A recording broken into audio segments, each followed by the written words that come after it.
Well, Eddie Andrews, candidate for Iowa's governor, thank you so much for joining us today. My pleasure. Tell me, how are things going on the campaign trail? You just wrapped up session. How have things been? Well, now that session is over, I can really campaign again. It's been really difficult to campaign while I'm at the state capitol 4 days a week. But as you mentioned, I felt an obligation to be the voice of my district that I currently represent, Johnson, Ankeny, Urbandale, Saylorville, Crocker. But now that this is the session's over, I'm having the time of my life, meeting more Iowans. We're changing hearts. We're sharing my vision. I'm listening to theirs, and we're peaking at the right time. When you first jumped into the governor's race, what made you want to make that jump and run for this position? Well, as you know, I'm very passionate about my state. I always wear this button. Eddie Andrews loves Iowa, because I do. I love the resources of this state, which are the people. And it shows. I'm the most visited legislator at the state capitol, which I thought was a very funny designation that the Sergeant of Arms revealed. I mean, it's not really a secret, and I'm everywhere. You know the nickname Everywhere Eddie. I try my best to be everywhere. But what really got me involved in politics the first time, 6 years ago when I ran and won my House seat, was mental health. I didn't really see anyone that was doing it the way that I thought it should be done. It affected my family, my extended family as well. We lost my boy 7 years ago, February 8th. And so as much as I'm a talker and as much as I enjoy working around other people, I'm more of a doer. Many of my colleagues refer to me as either the or one of the hardest working guys down at the Capitol right now. As a matter of fact, we were in Union County yesterday or Saturday, and the gentleman said, "Oh, that's right." He overheard me talking, and it turns out he's a trooper, and he's told everyone, he says, "When I train the troopers, I always tell them at the Capitol," when he trains the troopers who work at the Capitol, he always said, "Eddie Andrews will likely be there at 2 a.m, so don't be scared," because that's my reputation. But we need to get Iowa education back to number one. It breaks my heart that when I was a kid, we led the nation. We weren't just near the top, and we've abandoned that model. And under an Eddie Andrews governorship, we're going to get Iowa education back to number one. I'm passionate about that. If you know my grandparents or my mother, I heard that every day. Get that education. Get that education. And that's been ingrained with me all my life. Number two, we still do have a property tax concern. We still have a property rights concern in many parts of the area, not so much the metro area. But one thing I get upset about is openly bullying, in this case farmers, over their farmland. And if you're not familiar with the eminent domain battle that's going on for the last 5 years, by the way, I was the first guy, the first representative, the first candidate in this race 5 years ago to stand alongside farmers, to stand alongside landowners against eminent domain abuse. And that will end on day one. It just burns me up that big money can intimidate and bully farmers to take their land against their use, or against their will. And it's throwing a middle finger at the Declaration of Independence. It's throwing a middle finger at the Constitution, and really common sense to say, hey, I've got this great idea. You're going to love it. I just need your property to do it. Oh, you don't want to sell? Well, I'll just get the state to help me take your land against your use.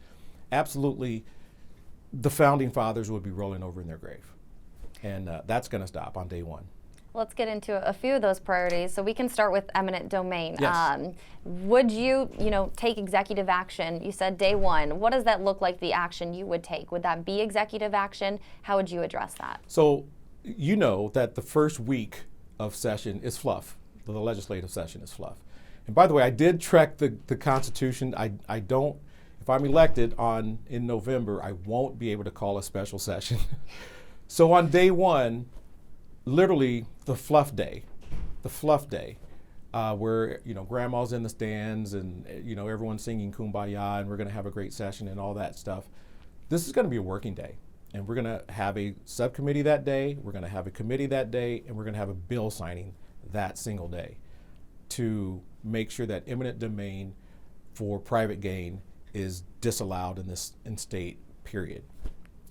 How do you get it past the Senate? Where Leadership. it's stalled? Leadership. Quite honestly, as you know, I love our current governor. I supported her, and I think she's overall done a phenomenally great job, right? But on this issue, we 100% disagree, and I believe with leadership that supports this and uses the bully pulpit to hammer this home, it will be done that same day. And remember, this is an 80-20. This is an 80-20 topic.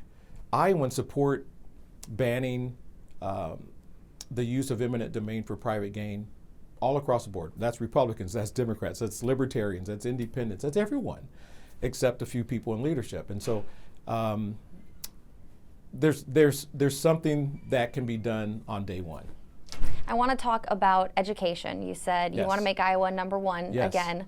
What does that look like? How do you get that done? Okay, so what I did is I took everything that was important to Iowans and I called it the Iowa model.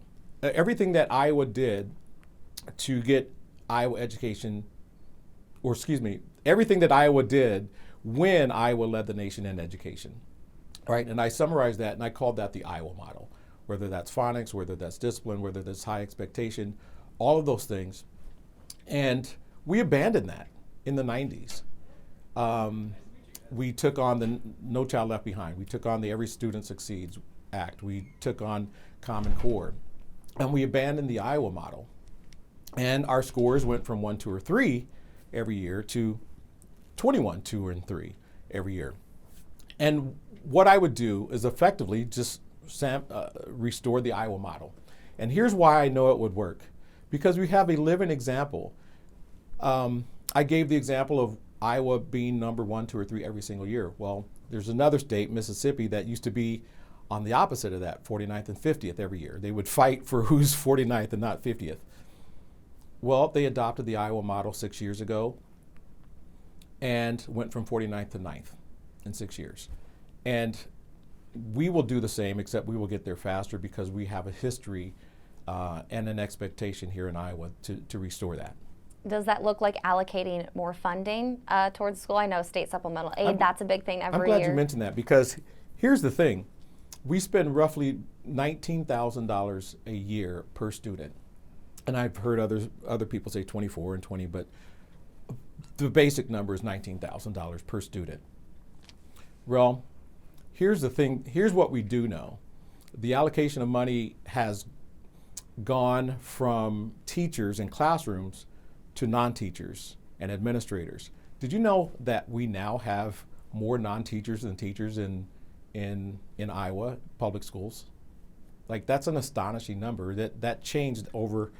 It's kind of hard to draw a map on TV, but that line crossed, and now we're supporting more non-teachers than teachers.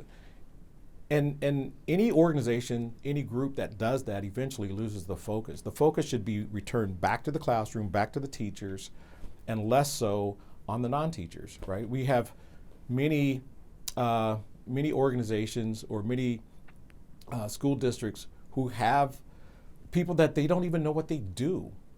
And sometimes there are 2 or 3 people underneath that person that they don't know what they do. There's a lot of waste in there that we could refocus our attention back on the classroom and the teachers. Let's talk about addressing Iowa's water quality and rising Yes. cancer rates. It's something that a lot of voters have their eyes on. What would your plans look like for that if you're elected governor? Oh boy, well, here's the thing. We've already started that. Now, I'm doing a dual hat here because in the legislature we just passed a water quality bill, right? I would add to that as governor. And let me also say, wearing my dual hat here, still in the legislature, there are 3 of us, maybe 3 or 4 of us who are really focused on cancer. And we've been working really hard specifically on pediatric cancer. And I would continue that. It breaks my heart. I don't know if you were there in the House when I introduced a 10-year-old Marie Post, and she's a 10-year-old pediatric cancer advocate.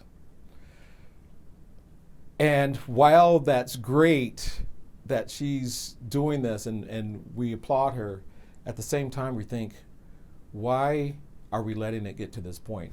You know, it's part of our job to look out for Iowans and protect our citizens. And we led the instant that I found out that Iowa was ranked number 2 in cancer. I remember that moment because we were actually in the house. And I looked at the person next to me and the other person next to me. One was a Republican, one was a Democrat. And we thought, oh my goodness, we have to do something about this. What do we do? And we both agreed, or all three of us agreed, that we need to, find out really what are the causes. And so we authorized that $1 million study. Unfortunately, the Senate had taken out the part about pediatric cancer. And we fought really hard to make sure that that is part of this now. And so we are taking steps, but we want to make sure that we are taking the right steps. Obviously, radon is, we believe, takes a part of, plays a role in that. We've looked at some of the agricultural issues. We're still looking at those. Interestingly enough, by the way, farmers have less cancer. People would have thought it would have been the other way around. The people who are working with all those chemicals, and but that's not so much the case. And so we're still trying to find out the root causes. Obviously, healthy eating and all those healthy lifestyles plays a part. But once we get all of the data together, then we will know how to fully address it. Would you allocate more funding? If you do get the data back, you want more funding towards this? Right. Here's a couple things that I've already proposed right now. Now, this won't help solve the cancer rate, but it will help alleviate those with cancer, and that is providing a supplemental for